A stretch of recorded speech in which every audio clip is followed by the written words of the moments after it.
আসসালামু আলাইকুম। এখন শুনবেন সংবাদ শিরোনাম। তারেক রহমানের প্রত্যাবর্তনে উজ্জীবিত বিএনপির নেতাকর্মীরা। প্রত্যাশা অবসান হবে সব সংকটের। সম্ভাবনার বিপরীতে রয়েছে নানা চ্যালেঞ্জ। জুমার নামাজ শেষে বিএনপি প্রতিষ্ঠাতা জিয়াউর রহমানের সমাধিস্থলে যাবেন তারেক রহমান। জাতীয় স্মৃতিসৌধে বীর শহীদদের জানাবেন শ্রদ্ধা। ভোটার হবেন কাল। দুর্নীতি, বৈষম্যমুক্ত, ইনসাফ ভিত্তিক দেশ গড়াই লক্ষ্য বললেন জামায়াত আমির। জাতির ওপর থেকে এখনো কালো ছায়া দূর হয়নি। কুয়াশায় চাঁদপুরের মেঘনা নদীতে মধ্যরাতে 2 লঞ্চের সংঘর্ষ। 4 জনের মরদেহ উদ্ধারের কথা জানিয়েছে কোস্টগার্ড। সদরঘাট পুলিশের কাছে হস্তান্তর। যুদ্ধ সংঘাতের মধ্যেই বিশ্বজুড়ে পালিত হলো ক্রিসমাস। 2 বছর পর সাজল জন্মভূমি বেথলেহেম। মানবজাতির মঙ্গল ও শান্তি কামনায় প্রার্থনা।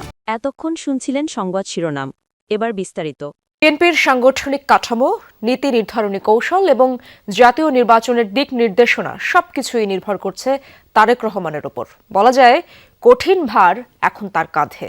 আর এই ভার বহন করা কতখানি কঠিন বা সহজ হবে সেই সমীকরণ বোঝার চেষ্টা করেছেন সহকর্মী তাজনুল ইসলাম। 17 বছর পর দেশে ফিরেছেন বিএনপির ভারপ্রাপ্ত চেয়ারম্যান তারেক রহমান। দীর্ঘ সময় দূর থেকে যিনি ছিলেন দলের কৌশলগত নীতি নির্ধারক, এবার তিনি সরাসরি রাজনীতির মাঠে। দীর্ঘদিন ধরে অসুস্থ সাবেক প্রধানমন্ত্রী খালেদা জিয়া। রাজনীতিতে তার সক্রিয় উপস্থিতি নেই। এই বাস্তবতায় বিএনপির আন্দোলন, নির্বাচন আর সাংগঠনিক ভবিষ্যৎ সবকিছুর ভার এসে পড়েছে তারেক রহমানের কাঁধে। বিগত 15 বছর তো স্বাভাবিক কারণে যে দেশে যে রাজনৈতিক চর্চার ব্যাপক ঘাটতি ছিল, অভাব ছিল, সে কারণে আপনার রাজনৈতিক সাংগঠনিকভাবে যে আপনার সংগঠন তৈরি করার যে পরিবেশ, সেটা অভাব ছিল। এটা খুব দ্রুত আপনার একটা কাঠামোর মধ্যে চলে আসবে। এক যুগের বেশি সময় ধরে বিদেশ থেকে দল পরিচালনা করেছেন ভারপ্রাপ্ত চেয়ারম্যান। ভার্চুয়াল সভা, নির্দেশনা আর বার্তায় চলেছে বিএনপির রাজনীতি। এই বিশ্লেষক বলছেন, দেশে ফিরে বাস্তব পরিস্থিতির মুখোমুখি হওয়া আর পরিবেশের সাথে খাপ খাওয়ানোই এখন তারেক রহমানের প্রথম চ্যালেঞ্জ। 17 বছর নির্বাসনে থাকার কারণে সহিংসতার যেই নৃশংস রূপ বাংলাদেশের বর্তমান রাজনীতিতে বিরাজ করছে, অসহিষ্ণুতা, অপরকে অসম্মান করে কথা বলা এবং কিছু কি হলেই যে বিশৃঙ্খলার একটা পরিসর, এইটির সাথে অ্যাডাপ্ট করাটাই হবে সবচেয়ে বড় চ্যালেঞ্জের। 17 বছরে বদলে গেছে রাজনীতির ভাষা, মাঠের চরিত্র, এমনকি ভোটারের মনস্তত্ত্ব। নতুন প্রজন্মের সাথে সংযোগ তৈরি করার কাজটাও বেশ চ্যালেঞ্জের হবে। রাজনীতিবিদ আর বোদ্ধাদের মত তেমনই। মানুষের আস্থাটা বিএনপির প্রতি ফিরবে কিনা সেটি নিয়ে একটি সংশয় ছিল, সেটি ফিরে এসেছে।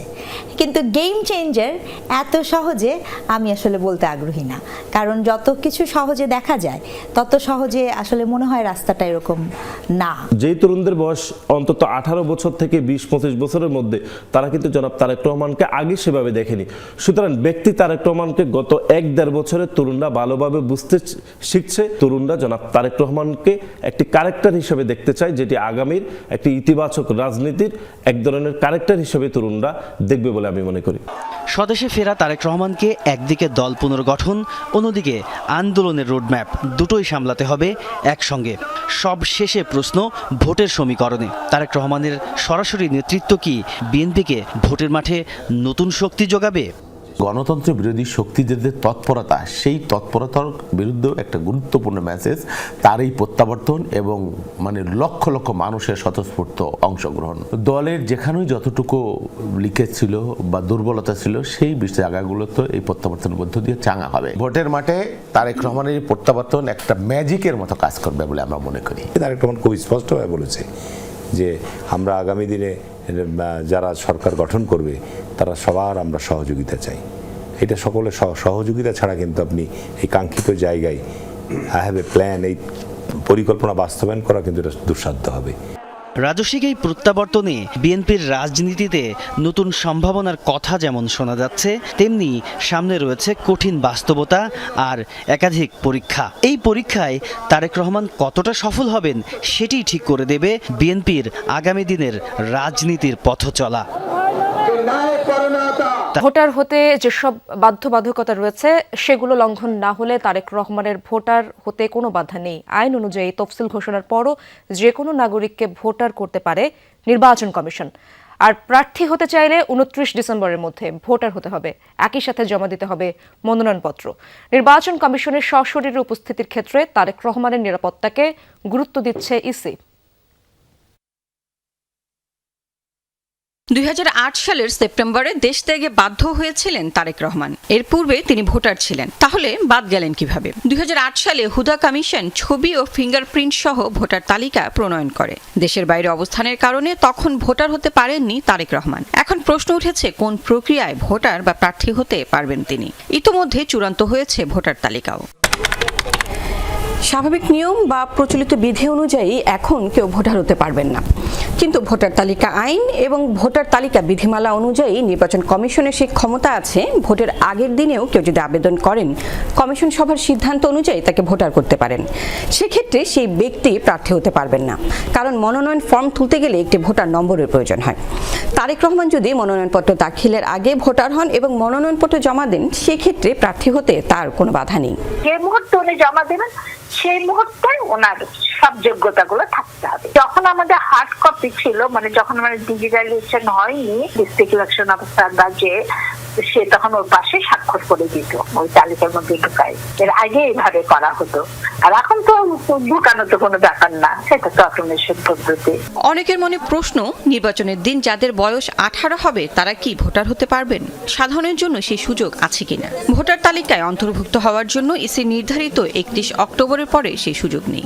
31 অক্টোবরের মধ্যে যাদের হয়েছে সেরকম কেউ হয়তো বাদ পড়ে গেছে, সে আবেদন করতে পারে যে আমি ভোটার হতে পারি। কিন্তু যে নভেম্বরে হয়েছে এবছর, যার বয়স 18 বছর হয়েছে, সে কিন্তু এই আওতায় আসবে না। হাজার হাজার মানুষকে ঢুকালে তো সিস্টেমটাই তো আর কাজ করে না। তারেক রহমানের ইসিতে সশরীরে উপস্থিতির ক্ষেত্রে নিরাপত্তা ইস্যুকে গুরুত্ব দেওয়া হচ্ছে বলে জানিয়েছেন নির্বাচন কমিশনার আনোয়ারুল ইসলাম সরকার। আমরা পরস্পর শুনতে পেরেছি যে উনি নির্বাচন কমিশনে এসে করবে, না আসলে সেফটি সিকিউরিটির প্রশ্ন।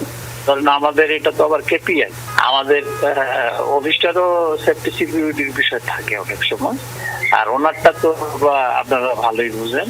আর যেহেতু শিডিউল ডিক্লেয়ার হওয়া অবস্থায়, সেক্ষেত্রে আমরা সর্বোচ্চ নিরাপত্তার বিষয়টাই আমার থাকবে ইনশাল্লাহ। 17 বছরের দীর্ঘ প্রতীক্ষার পর দেশে ফিরেছেন বিএনপির ভারপ্রাপ্ত চেয়ারম্যান তারেক রহমান। তার হাত ধরে সুশাসন, ইতিবাচক রাজনৈতিক পরিবর্তন আসবে বলে প্রত্যাশা জনমনে। তারেক রহমানের সংবর্ধনা অনুষ্ঠান শেষে জুলাই 36 এক্সপ্রেসওয়ের বিভিন্ন স্থানে ছড়িয়ে থাকা ময়লা আবর্জনা স্বেচ্ছাশ্রমে পরিষ্কার করছে ঢাকা মহানগর উত্তর বিএনপি। সকালেই বর্জ্য সরানোর কাজ শুরু হয়, কিন্তু মঞ্চের সামনে দেখা যায় অসংখ্য গাছ ভেঙে ফেলা হয়েছে। যত্রতত্র পড়ে আছে খাবারের প্যাকেট, পলিথিন, প্লাস্টিকের বোতল, বাঁশ, প্ল্যাকার্ড, কাঠ, ব্যানার সহ নানা আবর্জনা। এছাড়া রোড ডিভাইডারে থাকা গাছগুলো নুয়ে পড়েছে। বৃহস্পতিবার রাত 9টার দিকে বিএনপির মিডিয়া সেল থেকে জানানো হয়, তারেক রহমানের স্বদেশ প্রত্যাবর্তন উপলক্ষে জনসমাবেশের কারণে 36 জুলাই এক্সপ্রেসওয়ে, বিমানবন্দর সড়ক সংলগ্ন এলাকায় সৃষ্ট বর্জ্য অপসারণ করবে ঢাকা মহানগর উত্তর বিএনপি। ক্ষয়ক্ষতি হয়েছে এবং আমরা আগামীকালকে সেই গাছগুলো কোথায় কোথায় ক্ষয়ক্ষতি হয়েছে সেই গাছগুলো আমরা আবার নতুন করে রোপণ করব ইনশাল্লাহ। এবং এইভাবে আমরা আমাদের এই সুন্দর রাস্তাটিকে আমরা পরিষ্কার পরিচ্ছন্ন করে আমরা আগের স্বরূপে ফিরিয়ে আনতে চাই।